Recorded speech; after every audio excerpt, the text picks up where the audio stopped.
Hello, everybody, and welcome back to Test Tubes and Cauldrons, a podcast where we talk about the science behind spirituality.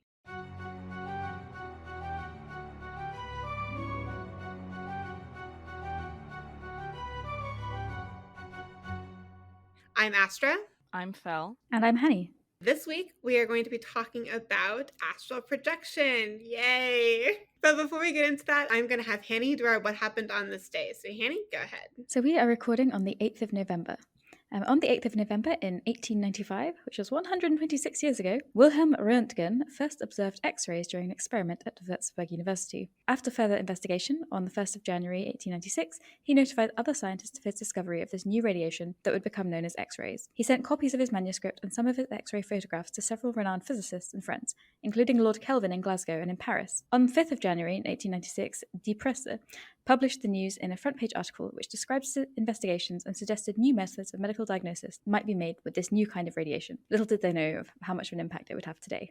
Okay, let's start out with our favorite question that we start every episode with, which is, what is astral projection? First off, I think as usual, I feel like this is very common with us. I think it's very hard to define astral projection, but astral projection in particular, specifically defining what counts as astral projection. I've seen many people claim that it's been around, quote unquote, for centuries, citing everything from medieval mystics to indigenous shamans to ancient Greece and many other things. But the term astral projection is only as old as theosophy. For a more in-depth look at theosophy, I believe we talked about that in our spiritualism episode. Many people seem to define astral projection as any kind of altered state of consciousness, usually accompanying some sort of journeying. And by journeying, I mean a non-physical form of travel. This kind of journeying is seen cross-culturally. The Pythagoreans who practiced soul projection. I believe the Norse had what was called flighting. And then there's many other kinds of actual indigenous shamanistic traditions seen in terms of journeying. But I don't know if that counts as astral projection. I think determining what counts as astral projection and what is just trance, what is journeying, and what is just an altered state of consciousness is really hard to define. You know, are dreams astral projection? I think that's a complicated area. What are your guys' thoughts on what counts as astral projection? I also came across many different definitions, but a lot of the ones which explicitly referred to astral projection had this idea of there being planes which are kind of above ours, so celestial planes, and that's kind of where the name astral comes from. But that being said, there's loads of subtly different experiences. Some people are kind of referring just to any kind of out-of-body experiences. Some people refer to the astral plane as like one singular, real physical realm, whereas others consider it to be kind of more within your imagination. And then in Kabbalah, there's also the kind of astral body journeying along the Sephirot. So a lot of these journeying type experiences could fall within that remit, but I think they're actually quite different. What do you think? Yeah, I kind of see two different categories of astral projection. One is definitely more ceremonial in nature, which is like what you mentioned, Han, about the journeying with the Sephirot in Kabbalah, and then even just in like ceremonial magic and like the Chaldean philosophies, right? We have these like levels. You have the celestial realm, which is ruled by the spheres and the archangels, and that's considered like the astral realm. But aside from the ceremonial perspective, I think then we also have the theosophy and New Age definition of astral, which seems to be this like one singular plane of existence where you can go and have like a separate life that holds some correlation to the life that you have on earth, but there's some kind of like there can be some differences and you might have abilities there that you don't have here because it's your soul projecting, right, not your physical body. So I think there's two camps. Whichever one we're talking about, that definition, it's important to kind of distinguish which one we're referring to. I think for this episode, we're probably mostly going to be talking about the New Age and Theosophy version of astral projection, but we might also touch upon the ceremonial or Kabbalistic astral body thought too. So just keep in mind there's kind of two different boats there that use the same terminology for seemingly different things. I would also say that in the New Age sphere, at least more recently, that I have seen in like the past decade, this could also be before, but honestly, trying to research the history of astral projection is really hard because you end up on a bunch of weird websites, and I'm like, no, I want the like anthropological study of astral projection, but it's really hard to find. I actually see a lot of it's not just one plane. People will talk about astral projecting to hell, astral projecting to Mount Olympus, astral projecting into someone's bedroom. I was listening to someone talk, and they said that a lot of times people also also see astral projection kind of similarly to things like remote viewing as well. But I think we're mostly going to be talking about detaching the consciousness in that way. I mean, I think that's like the core definition, right? It's like a detachment of the conscious from your physical body. Like if that we want to have like a super general kind of overview definition, like that's probably the baseline that we can kind of stem from. We kind of talked about astral projection, what we think it is, but then what is the astral body? So this is something that I think we were able to find some more concrete evidence for versus just astral projection, which is such a generalized term that it's difficult to get anything concrete. But Hanny, I see you have a lot of stuff here. So do you want to talk about what you found? I'd like to see if you kind of agree or disagree with it, because I was trying to trace this idea of the astral body throughout history. So there seem to be three-ish kind of distinct definitions. So one is the astral body, or your sort of body of light, which is distinct from one's soul. And this kind of originally came from Plato, who in one of his myths, he rendered an account of the afterlife, which involved a journey through 7 planetary spheres and eventual reincarnation. And so he taught that man was composed of mortal body, immortal reason, and an intermediate spirit. So then Neoplatonists, during their philosophy, which Neoplatonism heavily influencing occultism later on, they disagreed whether the irrational soul was kind of immortal and celestial, and the celestial kind of goes back to the astral, as we mentioned. So Proclus, who is a Neoplatonist, he spoke of 2 subtle planes and 2 subtle bodies or carriers between the rational soul and the physical body. So one of these is an astral vehicle, which is like the immortal vehicle of the soul. And then later on, because Neoplatonism had such a huge effect on later occult philosophies, we then had Renaissance philosophers and occultists like Agrippa and Paracelsus. So Agrippa referred to the human soul gaining prophetic power when it transcends its normal bounds. So it's actually the soul itself is the astral body. And Paracelsus spoke of 3 bodies. So you've got your elemental body, your illumined body, which is the spark of God, and then you have your sidereal body or your astral body. So it's basically identifying the astral body with the soul. What do you guys think of that? Do you think that's accurate to kind of the modern definition? I feel like modern definitions would actually compare one's astral body to your consciousness, not necessarily to a soul. And I think part of that comes from the fact that we're kind of trying to distance ourselves from religion, right? Like this idea of the soul is something that's very common in like Christian mysticism and other Abrahamic kind of religions. And so I think when at least it's referenced in like new age circles, it's usually more about the consciousness, and especially because during the time of like Israel Regardie and some other really influential occult philosophers, there was this need to kind of rationalize occultism to protect it at the time. And so that's kind of where the psychological model came from. And so the astral body or that soul really became more about your consciousness in like a psych manner rather than an actual soul. I would tend to agree with that. I think what's really complicated too about a lot of astral projection discourse is like people love to cite Platonism or Neoplatonism and Renaissance thinkers and medieval mystics. But a lot of that was a lot of theory and not so much technique, which astral projection in the modern sense has a lot of technique, but not a lot of theory behind it, if that makes sense. So it's more about the nature of the soul and how it connects.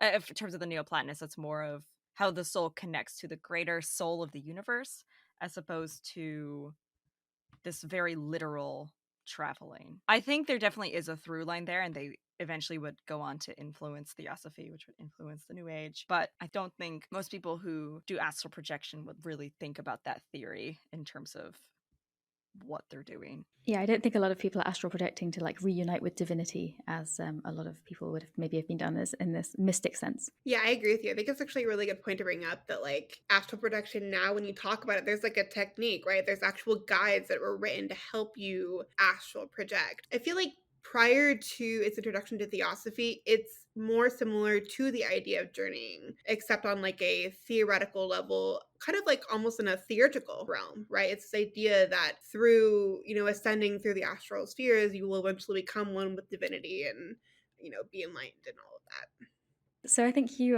probably summed up the next definition, which is more making the consciousness distinct from one's soul. So this kind of comes to the idea that your astral body is your sort of manifestation of your emotions and your desires, and those things kind of made real and into I don't want to say spirit necessarily, but into some kind of body that can act independently of your physical body. This is kind of also tied to the idea of an astral corpse when you die. So I know, interesting, right?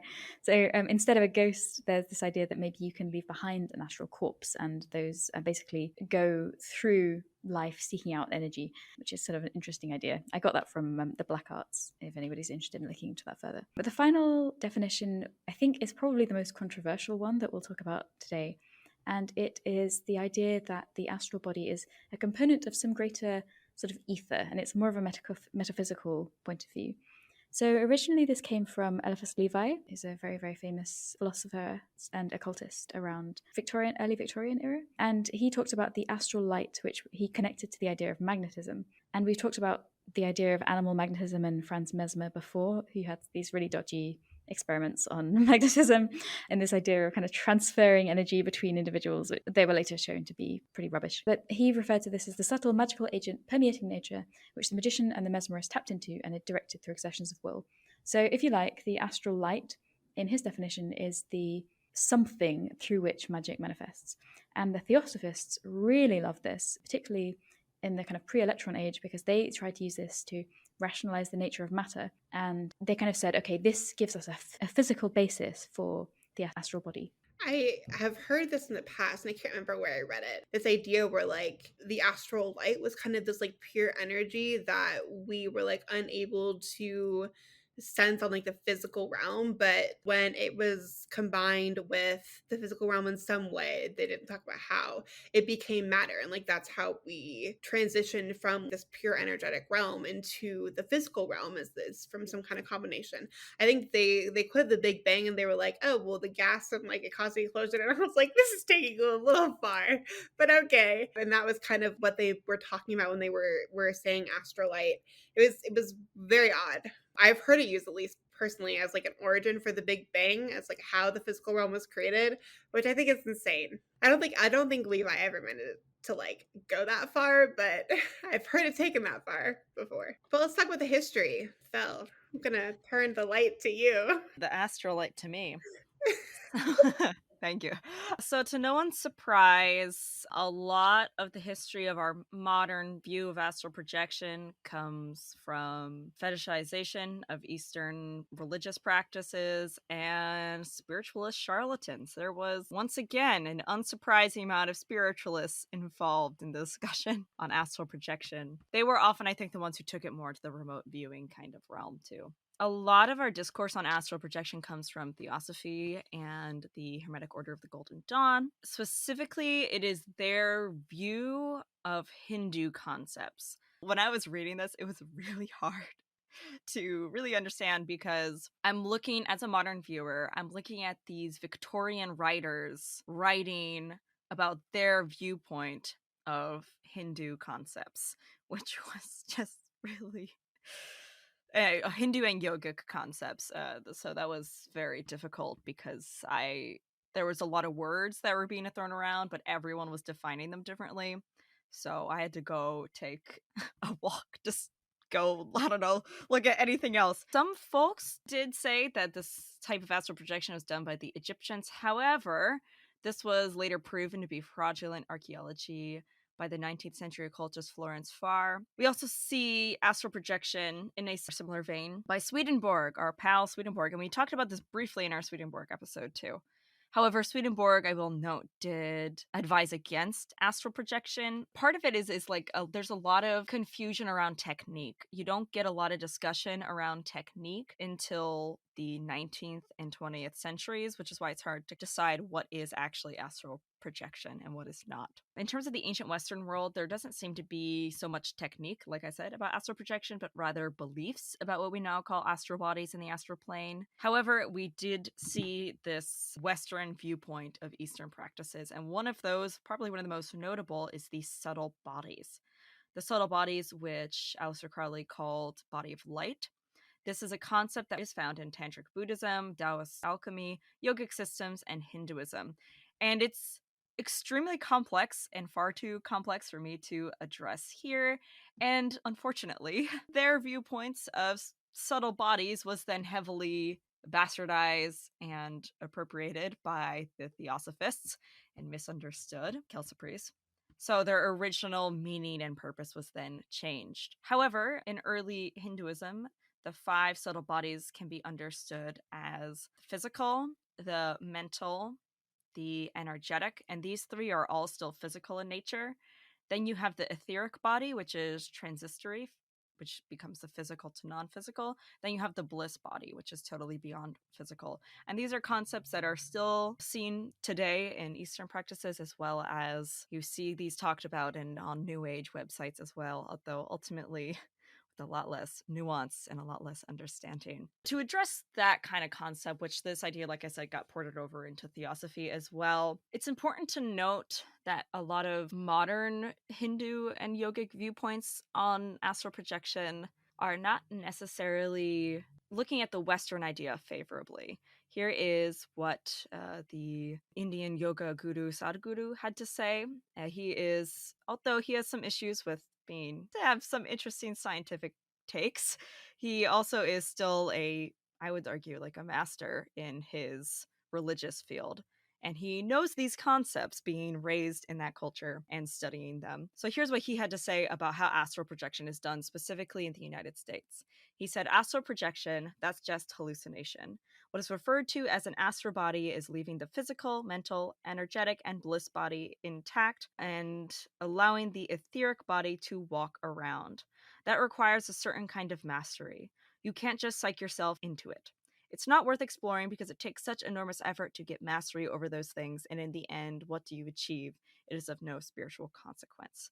His viewpoint is, wow, things like astral projection from this perspective is possible. The way that it is approached is not it. He literally said that. He said, that's not it. Hot take for the episode. That's not it. We can see these ideas that were ported over from Hinduism and into theosophy being bastardized and kind of simplified. Well, simplified's not the right word, but being changed into something that doesn't quite make sense in its original context. I just found this really explicit quote from the theosophist Annie Besant about how they actually changed these ideas. So this is just one example, but basically there was this idea from Hindu philosophy where you have 2 lower bodies of man, which is the Sthula Sharira and the Linga Sharira. And one of them, the former is associated with your kind of physical gross body, and the other is associated with your kind of etheric body. Annie Besant argues that although these should have been used, these terms have been used since time immemorial, it is better to have English names for the subdivision of the human constitution, and thus remove from our elementary literature the stumbling block to beginners of the Sanskrit terminology. So they are a bit explicitly saying, like, oh, we don't think many people are going to understand this. We'd better redefine it in a kind of clumsy English way. And I think that really epitomizes how theosophy reinterpreted things in quite a negative and simplistic manner. It's also important to note, too, that Sanskrit as a language, and someone can correct me if I'm wrong, but my understanding was that it's more than a language, that Sanskrit itself being pronounced and being written is almost, I don't want to use the term magical. We often talk about in magical circles how language is important, but like Sanskrit is not just a language, it is literally the language of nature and the universe. And so when you're speaking something in Sanskrit, there is like an innate power associated with the way things are said. And so when you remove it from that context, they lose kind of that innate power that they're provided with the initial language, I think. I don't know if that's where you're going with that, but... Yes, you explained that much more eloquently. That's where I was trying to go. Gotcha. Yeah, so I do know that there's some Kabbalistic concepts of the astral body, of the perfected body. We see this again with Chaldean philosophy, even in the Hermetica, and then also in the Picatrix. This is mentioned, and this idea of traveling through the spheres to become more like God. And this was probably influenced a little bit by Neoplatonist philosophy and some, Vedic systems. To my understanding, within the system, the Kabbalistic traditions through the planes of the Sephiroth with the astral body, I think the goal is different, right? Like it's an attempt to become one with the divine or to like become your best self. It's more theurgical in nature than it really is about like projecting and having some kind of like out of body experience. I won't speak on it too much, even because I have never actually really looked into this as a ceremonial practitioner, because I kind of think astral projection is it's just not something I enjoy thinking about. So I've never really dived into it, but it is a thing in the Kabbalah. So if you are interested in it, I encourage you reading up on it. But I am not personally one to have the knowledge to speak on it. I guess moving on, like I keep talking about theosophy, and this also notes that so there's theosophy, then there was various sects of neo-theosophy, and then anthroposophy, which is basically just continuing and splitting off from theosophy. Anthroposophy, God, what a title! I believe was one that really sought scientific validation specifically. It was created by Austrian philosopher Rudolf Steiner. A lot of theosophy and all of these like 19th century thoughts were influenced by how do you freaking say that?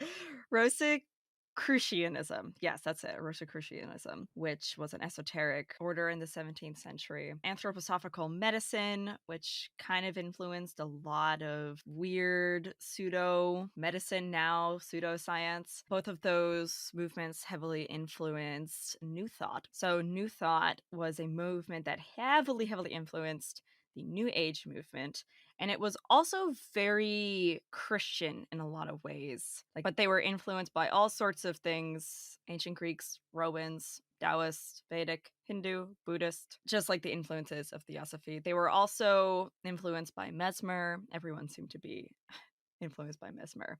But the New Thought people were the ones that kind of like your mind can heal you. That's very much the New Thought people. They did a lot of stuff on astral projection as well. They specifically developed some of the ideas of the astral body, and there was one member who he went by Rama Sharaka, but make no mistake, his name was William Walker Atkinson. Yeah, he was very much a late Victorian, early Edwardian pioneer of the New Thought movement who was very waspy. So that was him. Rama Sharaka. He said that in order to have mastery over your astral body, you had to first have mastery over the physical body and its care and attention. And then this would affect your astral body. This also gets into a lot of early psychology as well, with the idea of mastering your passions and your desires and your lusts, and then mastering your intellect, should be like the ego, or no, that's the super ego. So once you mastered all of these levels, you would be able to kind of like alter your astral self, your astral double, and then your spiritual mind can be awakened, and then I don't know, you can like cure all your diseases or something. That's the New Thought specifically. Just want to mention while we're on the topic of neo-theosophy, like you mentioned, there was a great deal of scientism, I would say, like an attempt to unify some of these spiritual ideas with physical ideas. And that probably came largely from Mesmer.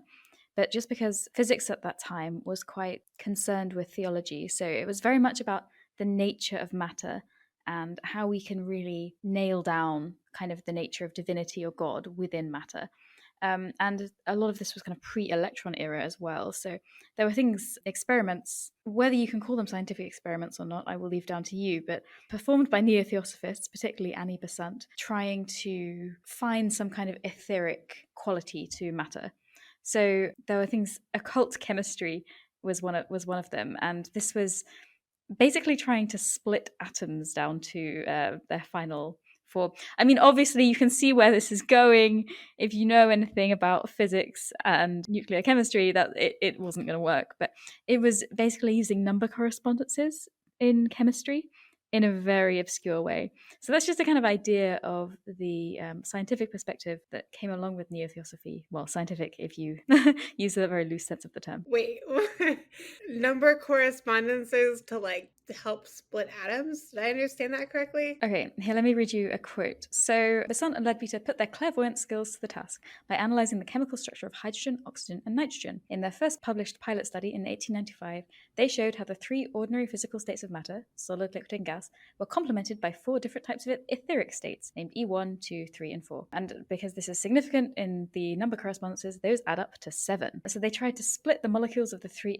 elements into their constituents of the four etheric subplanes and trace their increasingly complex chemical makeup down to the ultimate physical atom on the most subtle ether 1 plane. If you continued to split the atom from E1, Besant explained, one was left with a set of yet finer constituents of astral matter, now entirely beyond the ordinarily ponderable physical world. This is cosmological ether metaphysics discovered by the special cognitive powers of astral vision. And if you didn't understand that, that's okay, because I didn't either.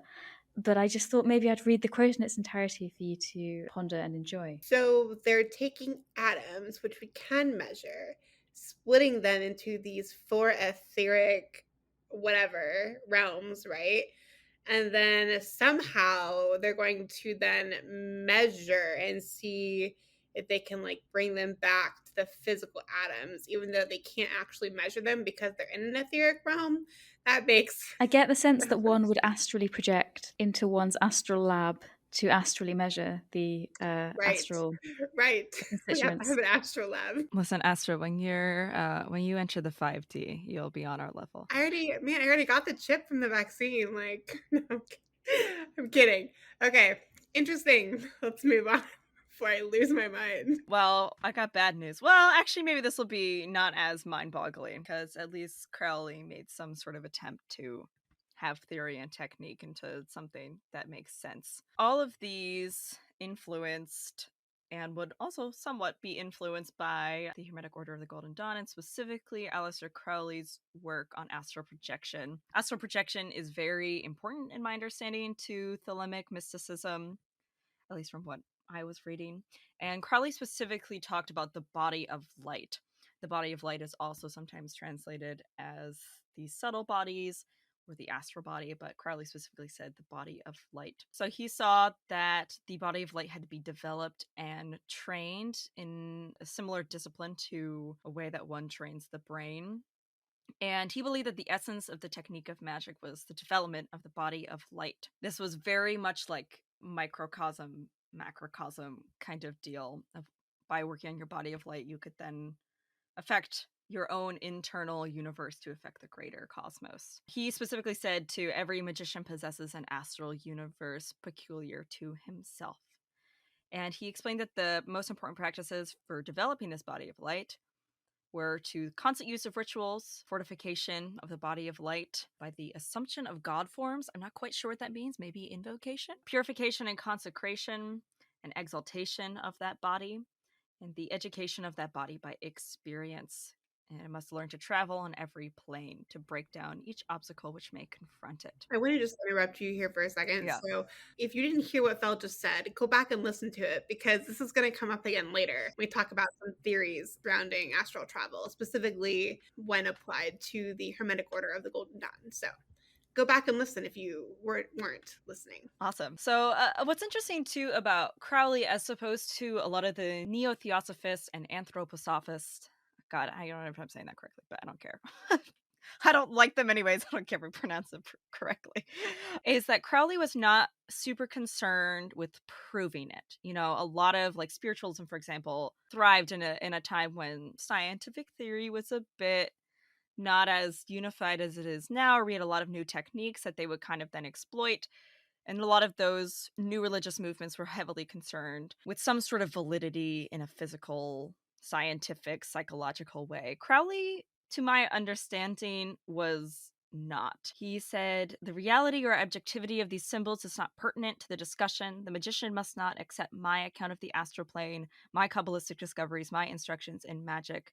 They may be correct in the main for most men, yet they cannot wholly be true for any save myself, even as no two artists can make identical pictures of the same subject. What one sees and hears is real in its way, whether it be itself or distorted by one's desires or created by one's personality. He viewed that even if it wasn't quote unquote real, that it was still worthy of some sort of mystic value, which I think is a stark difference from a lot of our previous discussions on modern Western astral projection. One thing I will say about astral projection as it is seen throughout history, and we can see this with journeying as well, which I don't really like to lump into astral projection, but I think one thing that people don't necessarily realize is that it is often considered very, very difficult in the sense of either reaching some sort of trance-like state, an altered state of consciousness, an out-of-body experience, or the Pythagoreans, for example, viewed soul projection as a death-like experience. In a lot of, I think in Taoist alchemy, there's a lot of breathing techniques that would go into that, and a lot of focuses of a meditation, and it's not easy. I mean, Sadhguru even said when discussing about the 5 bodies that it required a level of mastery. That I think it's then pushed aside as we move even further into the modern era, in which this idea of just because it's not real doesn't mean it's not valuable becomes kind of everything is valid and I can just close my eyes and imagine this and it's astral projection.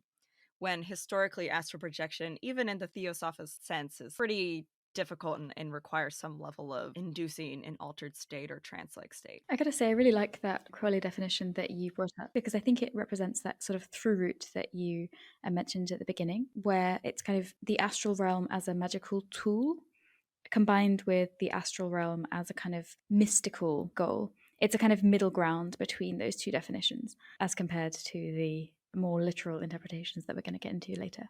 Like I was saying, that I wish that every time I try to look up astral projection, history of astral projection, I end up on some dumb websites, and I just want to know the anthropological study so badly. I just want to know. So tracing it from Crowley to the modern age is actually really difficult. But I mean, if you listen to our New Age episode, we talk quite a bit about how a lot of these ideas from Theosophy and New Thought and Mesmer ended up into the New Age. So I think that's kind of a good way to make educated guesses on how astral projection got to be the way it is. But very much now, you still see an astral projection, at least in the New Age sphere, which I think is viewed almost slightly differently than in the witchcraft sphere. But the New Age sphere is still heavily, heavily influenced by fetishized and misunderstood Eastern philosophy. And it also gets roped into Atlantis, which we actually see with astral projection historically, unfortunately. It also gets roped into things like starseeds and all of that fun baggage that the New Age community has with it. And astral projection, at least when I was in the New Age community, was really just understood to be you would lie down on the floor and enter some sort of trance state, usually through visualization, sometimes through drumming and sounds. I was taught 2 ways when I was a part of the New Age community. The one way is more in line with the Hermetic Order of the Golden Dawn and medieval ideas of the astral, which would be imagining a silver cord attached to your body, and then that would then travel around. Then there was another version that was just kind of weird, where you would just kind of do a visualization and imagine your body almost sitting up from yourself, and then you would walk around or project into different planes. That's where you then see a lot of people talk about astral projecting into hell, or astral projecting into Mount Olympus, or astral projecting into other places. Now, I will say that's not totally foreign. Helen Keller who's a big Swedenborgian, actually talked a lot about astral projecting. However, if you know a lot about Helen Keller's life, she obviously had a very different life than most of us lead. And the Swedenborgian view of astral projection, I think, was a lot more in line with the historical viewpoints. And I would say I see astral projection in the witchcraft community being very much in line with that second way in the New Age community that I see, where it's very much just a guided meditation, in a sense of closing your eyes, getting into a place of calming your body, and then imagining that detachment or going inward and then ending up in some sort of other place. And the witchcraft community, from my at least understanding, seems to veer away quite a bit from the Atlantis and aliens that the New Age community often has in its astral projection. But they are actually quite similar and have the same origins, I would say. So that's my understanding of astral projection as someone who has been around the community for quite a while. I'm not sure if you guys have seen. There are some other things we have in our outline about interesting concepts that I'm not sure how historical they are. We don't have to get into them because I think they can be controversial. But those would be things like astral pregnancy. Again, it's so hard to suss out what is astral projection, what is journeying, what is trance, What is a vision quest? They're all kind of terms that all dance around a similar idea. I'm not sure what your guys' thoughts are on modern astral projection. Yeah, I mean, I think it's heavily skewed now, the idea of astral projection. I hear a lot of, you made a good point when you said a lot of times it's like a guided meditation, right? I hear that a lot. It's like, yeah, I did a guided meditation to help me astral project. And I'm like, I think it's more complicated than that, but like, okay. I also hear things where people are like having intimate relations with spirits and like gods and the astral, and I'm just like, oh boy.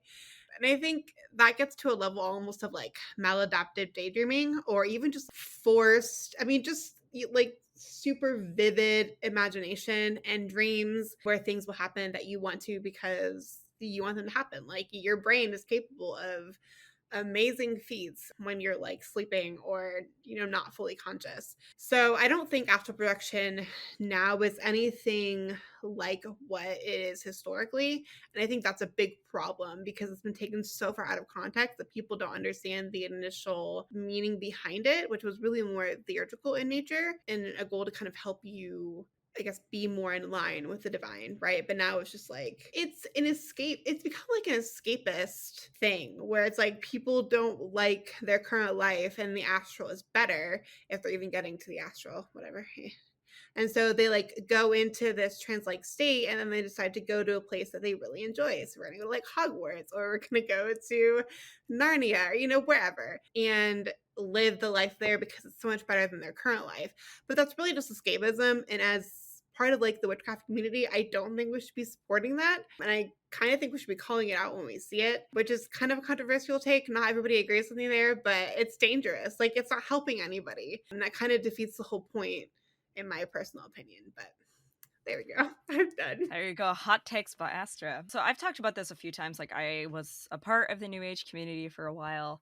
And I specifically used to astral project like all the time, quote unquote. Like it was something that I did all the time for like years and years. I also struggle with maladaptive daydreaming. That's just kind of, for those of you who don't really know what that is or what that feels like, is it's very much it's also related to like ADHD and OCD in ways of these almost intrusive daydreams. There would be hours, like I lost hours of my life to maladaptive daydreaming. It's hard because it's not like these astral projections didn't mean anything to me, but rather I realized looking back that a lot of it was just that. I guess I didn't really have a very happy teenagehood, and I can see looking back now that it was very much this me forcing or my maladaptive daydreaming taking on a life of its own. And it was exhausting, which is why I'm always like amazed and kind of horrified at some of these things that I see where people like, I astral projected here every night. And I'm like, when I was doing astral projecting, it would take me like 2 hours to get into a headspace in order to trance like that. So it's just I have a lot of feelings about astral projection that I don't usually share publicly because I feel like it's kind of a hot issue. As someone who used to astral project a lot, I think that's important to note that like it is something that I used to do, I used to practice and used to believe in. I do think there is journeying and trancing, I think do have their place in the community and altered states of consciousness. But I think oftentimes people ignore astral projection and its history. I mean, I really don't think you can get modern astral projection and like that very heavy modern view without kind of looking at the way that it was appropriated from Eastern cultures, specifically Hinduism. I think that's important to note, and I see a lot of people kind of ignore that. And it's not saying that like journeying or trancing doesn't exist in any other culture. It's not what I'm saying. But I'm saying the specific theory around astral projection as it is in its modern form, which does come from the New Age community, does ultimately stem from its very colonial viewpoint of Hinduism. I think part of it too is that the historical version of astral projection requires significantly more work than the modern part does.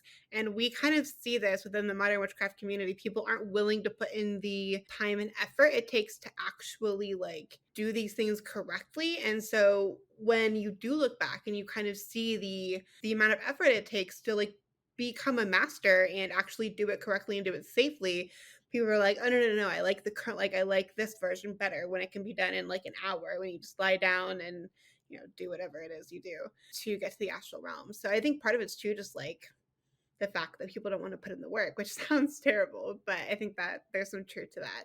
Hanny, what do you think? I think that something that confuses me, and perhaps Phil, as somebody who used to astral project, you can maybe fill me in on, is what the concept of the astral realm is to somebody who is in kind of a modern witchcraft perspective. Because I know I can see people doing it, making astral altars, maybe if they can't do so in person for whatever reason, they're not in a safe living situation. People do workings on the astral because they say it gets them closer to divinity, which I can kind of understand. But then you get people who say that you can meet up in the astral. So it's not peculiar to you, but rather it is one singular space. And that is where I kind of run into confusion, I think, where it's this kind of space which is just superimposed upon reality. Is that kind of consistent with the New Age view, or is it just kind of a mishmash of different viewpoints? It's interesting that you bring that up. So Angela Puka, who's a PhD scholar on religious studies, who specifically studied the term that she used was shamanism, and a lot of this leads into kind of trance work, journey, and astral projection. And she brings up the three worlds, which is a common idea seen cross-culturally with like trance work. There's the upper world, middle world, and lower world. This is also seen, I think, cross-culturally. And the upper world is the realm of the angelic or of deities, and the lower world is often the world of the quote-unquote shadow, as well as earthly deities, chthonic deities, and the child self. And then the middle world is kind of like that, where it's this superimposition. The middle world is our world on a spiritual level. And she specifically brought up someone discussing traveling to the middle world if they're having a relationship issue. They would travel to the middle world to encounter the spirit of the relationship and then understand and fix what was wrong through symbolism. That's why we brought up talking about how I think that there's a lot of emphasis on technique, interestingly enough, in astral projection in the modern sense, but there's not a lot of theory. And everybody I meet has like a different viewpoint. So in the ancient Greek world, soul projection, one could soul project into Hades, one could soul project, I don't think Mount Olympus, that doesn't seem right, but one could soul project into Hyperborea, for example, and one could soul project to these various like mythological locations. So that is clear. In the astral realm, you see in a lot of Western occultism, there is like the various realms of the world that are influenced by like the seven spheres and that sort of cosmology of the world. But that all seems to get kind of thrown out the window when it comes to modern astral projection. A lot of it, like I see people saying that they astral projected into the Fey realm, which I know I can.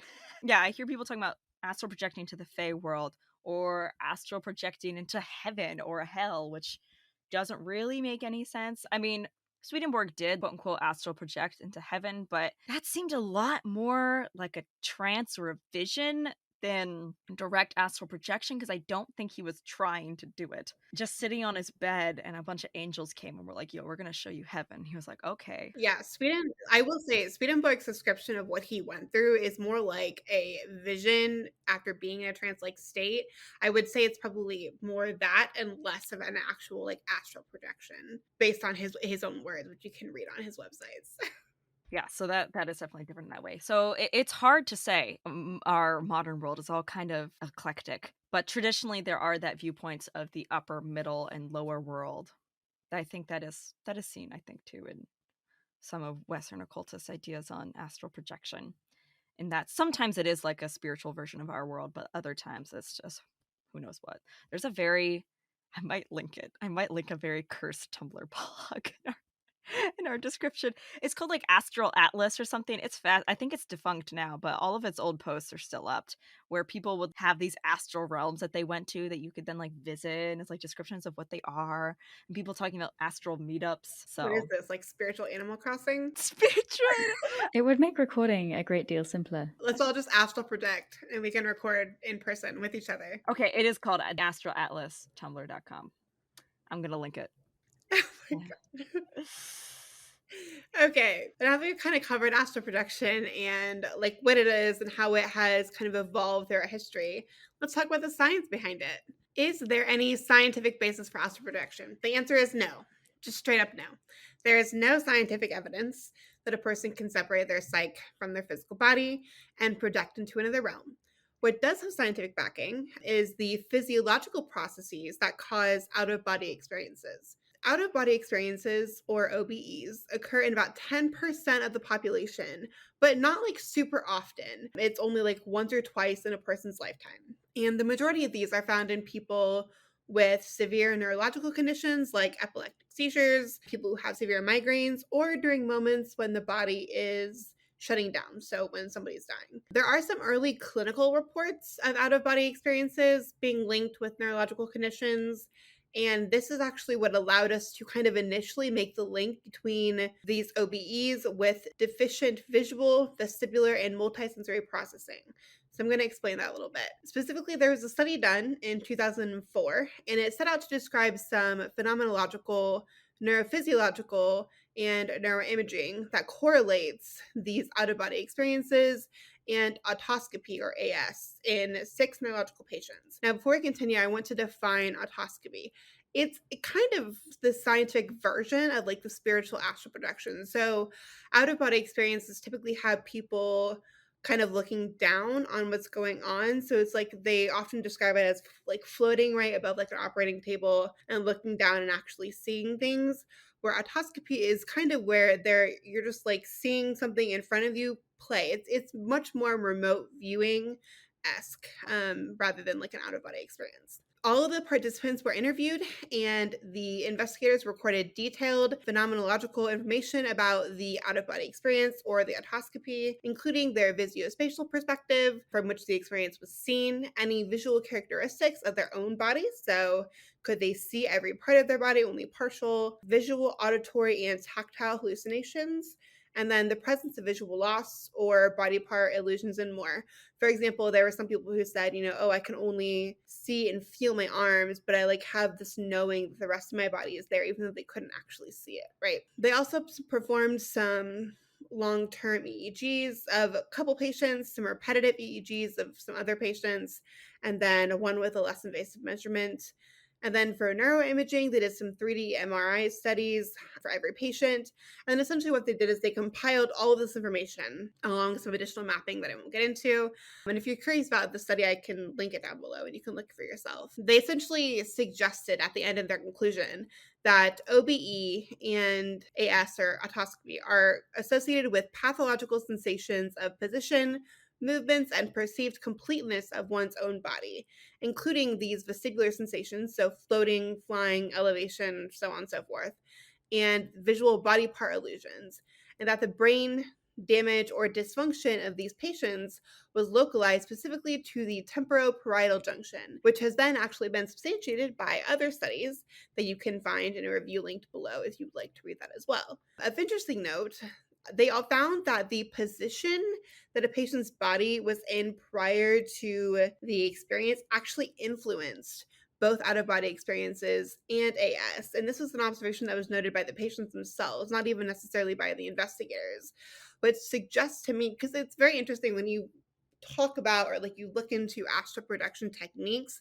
there's often like the instruction of lie down somewhere where you won't be disturbed. I don't usually hear people like talk about doing it sitting up, and so I wondered if maybe that has something to do with it. What was also interesting is that this happening kind of in the temporoparietal lobe, that's an area of the brain that we've seen has specific activation with like meditation and some other kind of spiritual or mystic practices that people have. And if you're curious about this, you can listen to our meditation and mindfulness episode. And so what do you think about the connection between the same region being involved kind of in both meditation and mindfulness, but then also astral projection? Because if you'll recall, in the meditation episode, we talked about how a lot of the models are done on people who have disease states, essentially. Oh, that's interesting. I didn't actually think about that. They're both possibly done on the same kind of disorders like epilepsy, migraines. I will say we also mentioned the parietal lobes in the neurotheology episode, and the very little literature that comes up when you search Web of Science astral projection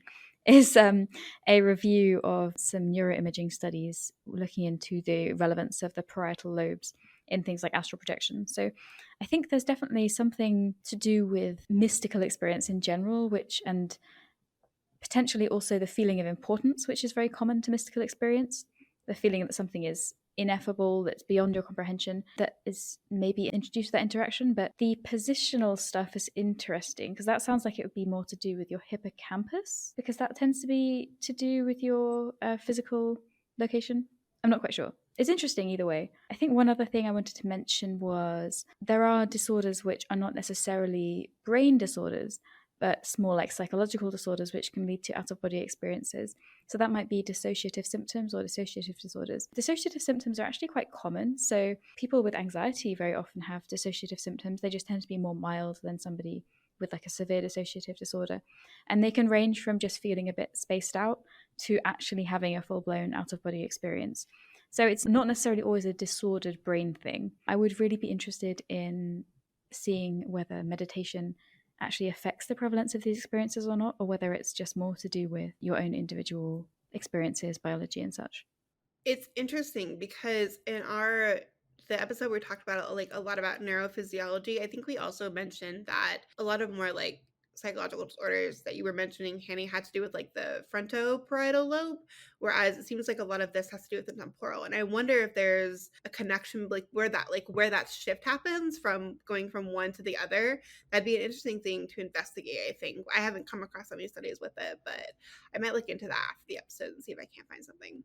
But yeah, so a lot of the science really focuses more around out-of-body experiences. There's not anything with astral projection. And sure, you could argue that scientists don't care about it, right? Because it's probably not something we can confirm. But at the same time, I just think it speaks to kind of the like heavily debated authenticity of the idea. But there are some theories behind astral projection and maybe how it works. There is the theory of interpretive drift, and this was derived from Tanya Lerman's study, which is called The Persuasions of the Witch's Craft. It was written in 1989. Attempts to explain how humans are capable of experiencing and understanding the world in radically different ways. So Lerman followed educated, middle-class people who joined magical groups and then studied how the participants, including herself, acquired new skills that turned them into accomplished magicians. So she describes this kind of overall process of going from an initiate to a magician as an interpretive drift. Then she defines it as the slow shift in someone's manner of interpreting events, making sense of experiences, and responding to the world. Basically, what she's saying is that it's really merely just a trained shift in interpretation that then leads to a rebuilding of the practitioner's experiential world. So you pay more attention to certain things than you did before. This kind of got me thinking, like, isn't this the whole point of meditation, right? We train our minds to engage and focus on specific aspects or more than we would in a normal day when we might actually ignore them because they don't have an impact on like our survival. I thought that was kind of interesting. And if you're curious about this, she wrote another article with a couple other people called The Absorption Hypothesis, which is actually really fascinating. I read a bit of it earlier today when I was researching. But another model called predictive coding. And this was actually inspired by Lerman's work and something called the Spiritual Disciplines Project. Look it up if you're curious. It's a little bit too much for me to go into here. But essentially, predictive coding holds that the content of our experience is really just the result of internally generated models rather than passive recordings of what is quote unquote out there. Ironically, I realized that this is very much how I think a lot of these things work. And I think I expressed that in a different episode, not understanding that it actually had a name. But these models are predictions. So essentially your brain's best attempt at guessing what your current situation is and then kind of filling in the pieces to help it make sense. So at its basis, this is a computing principle using probabilities that are based around what has happened in the past in order to make guesses or models of what you are experiencing now without kind of all of the information that would normally be provided to you. So I guess my question to both of you is that, do you think predictive coding could possibly be an explanation for out-of-body experiences or like astral projection experiences? I would say if I'm understanding this correctly, it is not congruent with how I have experienced out-of-body experiences, because this implies that it's kind of tends to be based on models which are based on your past experience.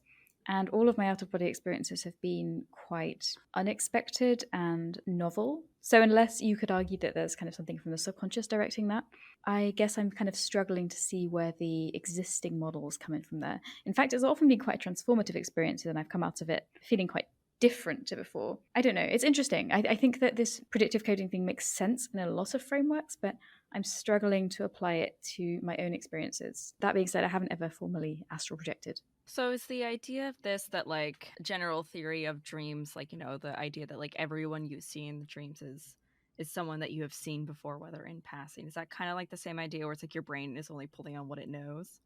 Yeah, right. So it's a ssimilar idea to that.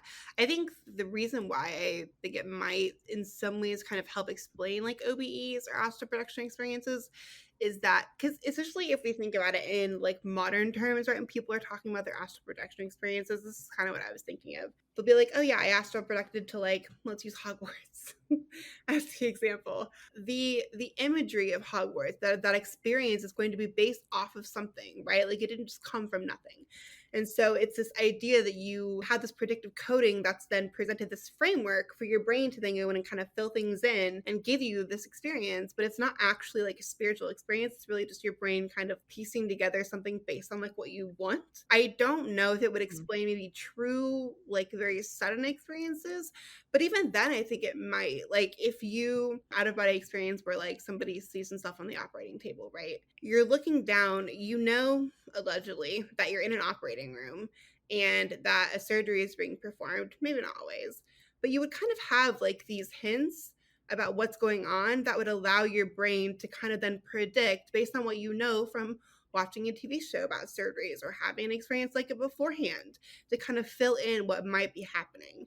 Now, I don't necessarily know that that explains the kind of eerie accuracy that some people then come back and retell what happened, but I thought it was maybe an interesting connection, possibly. I'm not sure if it explains because I think like I view out of body experiences as being very sudden. They're often very startling. But I think it can explain astral projection to some degree. So, like, I've experienced some trance work. And it's hard to explain. I think brains are very, very good at filling in things. So, like, for example, if I'm in a forest, I've definitely been in places where it's like I've never been in this forest before, but I think brains are very good at like generating using what it knows about color and trees, images. I mean, I feel like that's just kind of how the brain processes things, but I don't think that's necessarily, you know, explains away trancing or journeying, but I think it's just kind of like the brain's way of understanding things, you know. Yeah.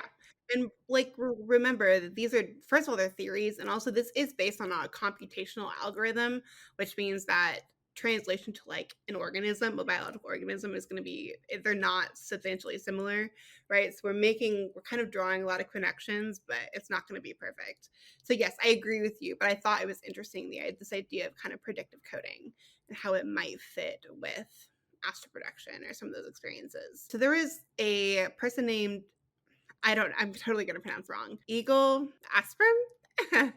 And they essentially wrote a dissertation titled Explaining the Esoteric Imagination Towards a Theory of Cataphatic Practice. And basically, what they did here is they applied this predictive model to astral travel in the context of a Golden Dawn style ritual. Then they kind of break down the requirements of predictive coding and an instruction for inducing astral visions written for initiates. Here are the instructions, and this instruction for astral visions was written by Elaine Simpson and Florence Farr in 1892. I'm going to read it straight from this instruction. Secure for an hour or longer, absolute freedom from interruption. Essentially reduce error signals or signals that would suggest to you that you're not like fully somewhere else. Then alone or with one or two adepti, enter the vault or a private chamber, a specific environment, remain in silence and contemplation for several minutes, rise and perform the Kabbalistic cross and prayer, then proceed to contemplation of some object, say a tarot trump, either by placing it before you and gazing at it until you seem to see into it, or by placing it against your forehead or elsewhere, and then keeping the eyes closed. In this case, you should have given previous study to the card as to its symbolism, coloring, analogies, etc. In either case, you should then deeply sink into the abstract ideal of the card, being in entire indifference to your surroundings. If the mind wanders to anything disconnected with the card, no beginner will succeed in seeing anything spiritually. Consider all the symbolism of the tarot card, then all that is implied by its letters, numbers, and situation and paths connected therewith, and then the vision may pass over you. When I was looking at this, there were a couple of things that stood out to me, and that the author of this dissertation kind of brought predictive coding into it. So the environment must be controlled to minimize random noise that might induce error signals or suggest to you that what you're experiencing might actually be something that has been subconsciously coded. There's a specific location. So in this particular case, it's happening in a specific temple. So there's coding with symbols that the initiates would recognize subconsciously after being in that building for extended periods of time. This focus on material anchors, in this case it was the tarot trumps, which are physical representations of this internalized imagery. And then these ritual motions, again, are patterns. So it creates kind of another sort of coding. And then there's a generation of an after image. So an after image is essentially just a delayed sensory signal from the optic nerve. And that's caused by fatiguing the photoreceptor cells in the retina when you stare at an object for too long. Essentially, think of it as like burning an image in your brain. I was thinking about it from this predictive coding perspective that the author of this dissertation suggests. There seems to be kind of 3 distinct steps that lead to an establishment of a subconscious response from predictive coding that could then lead to experiences like astral visions. First, you have the internalization of these esoteric concepts, the representations and the schemes. So that's things like the study of the initiates beforehand, being in the specific space, being in the framework and the mindset, the practice of the meditative techniques, so focus on the attention, the bodily posture, the concentration of mental imagery, and then also the development, which then leads, right, all of this kind of predictive coding, which is in the first 2 steps, leads to this development of new self-representation and the creation of new models at which you actually like view the world. Then how that could influence how you see things in like an astral vision. It was an interesting way of putting it, and I will link this dissertation below for anybody who's interested in reading it. I do recommend it. It's quite interesting. I don't know that it necessarily explains astral visions, because I think the idea of predictive coding, again, is it's algorithmic kind of explanation for something that I think is more complicated because it's the brain, and the brain's, weird and we don't know how it works. But the idea was interesting. And I liked how they kind of used it in a Golden Dawn ritualistic framework to maybe try and explain how this kind of subconscious coding can maybe influence how you actually see these things when you go into like a ritualistic trance. That was a lot. Please, when you're listening to this, if you want to go back, I would recommend actually going back, pulling up the papers and looking at, because there are some really good diagrams. Read the dissertation. It's not that long. It's like 27 pages. And it is interesting to see the author's perspective. Well, I already talked quite a bit about my experiences in astral projection and my own viewpoints, kind of retroactively on my astral projection. I view most of it as either maladaptive daydreaming or basically just visualization and trance states. Not saying that my experiences were invalid, but I don't think I no longer believe that I was like actually going anywhere, just kind of intense visualizations and meditations. Something I did for years and definitely took up a lot of energy. So I don't know what if you guys have any experiences with out-of-body experiences or astral projection or journeying or anything like that. Definitely not astral projection explicitly, but certainly out-of-body experiences and some journeying. It's not uncommon for me to have out-of-body experiences when I'm meditating. And it's weird because Astral is like, oh, well, this only happens kind of once or twice. But actually, I have them quite often when I'm just sitting and meditating. It's not necessarily always accompanied by a visual sensation, but definitely a physical sensation of being lifted out of my body, above my body. And I don't know if that's a positional thing or whether it's more spiritual. It's something that always kind of startles me, and I have to work quite hard to not let it take me out of the meditative experience. The other would be use of entheogens, which have 2 out-of-body experience where I've been able to see myself from above. But I don't think that would necessarily count as astral projection, because I think that's just a separate experience. It's not entering any kind of different realm or plane. I think it's definitely an interesting concept, and I think there are lots more things to be said about how we can dissect the mind away from and dissect consciousness away from the brain, and whether we can do that with science. I'm not convinced that we necessarily can at this stage. It kind of tickles me to think about. But there are lots of versions of astral projection, like the more modern version, where you have a singular plane where you kind of all interact, that I don't think I really particularly vibe with or ever will. It's interesting because I think we don't have scientific data really supporting astral projection because it's not possible for us to measure something like the conscience. Even if you, because like scientifically, right, we would say that one's conscience is really just a bunch of chemicals doing their thing in the brain and like making people be human. And your actions are, even though we say you have free will, everything you do is maybe guided by some chemical interference that suggests you do something like a fight or flight response, right? Scientifically, I think that's how people think about consciousness. And so when it comes to like being able to measure how consciousness like leaves your body, I don't actually think we will ever probably scientifically study that. One, because it won't be funded. Two, because I don't think it's actually scientifically possible to do so, to measure something that isn't actually like measurable as a single thing rather than like a collection of many different chemicals. And so for that reason, I don't think we're ever going to get scientific evidence for it. Now, does that mean that it doesn't have its place in mysticism and the occult? Not necessarily. I personally prefer the historical view than the theurgic view of astral projection and kind of the purpose in that regard. I don't think that the modern understanding is helpful, really. I think it's kind of, it just provides like an excuse for escapism, which I don't think is healthy either. I think there's a lot of theories, but this is one of those things that I don't know if we ever will be able to explain it. And I also don't know that it matters because we all have experiences that aren't explainable, but that doesn't like make them invalid. And so that's kind of where I stand with it. Like, I don't personally aspire to it, but I'm also not going to discredit somebody else's experience just because it has no scientific backing, because I don't actually think it can be scientifically studied, at least at the moment. I guess my final thoughts are I'm way more confused about astral projection than I was before I started this, and I was confused before. Feel free in our Discord, which we will link. I don't think we linked it last time. We'll link it this time. To tell us your opinions on astral projection. And if you, like, I personally prefer other terms. I prefer saying journeying or trancing because I feel like they're more descriptive than astral projection. But yeah, tell us your own thoughts on astral projection. Go back and forth like every day on how I feel about it. Yeah, I'm not saying it's not valid TM, but I don't know. In my own personal experience, I feel like a lot of it is very internal and that you're not actually going any. Henny, what are your final thoughts? I think it's really interesting. I think that I entered this episode thinking that there was going to be more bullshit than there was.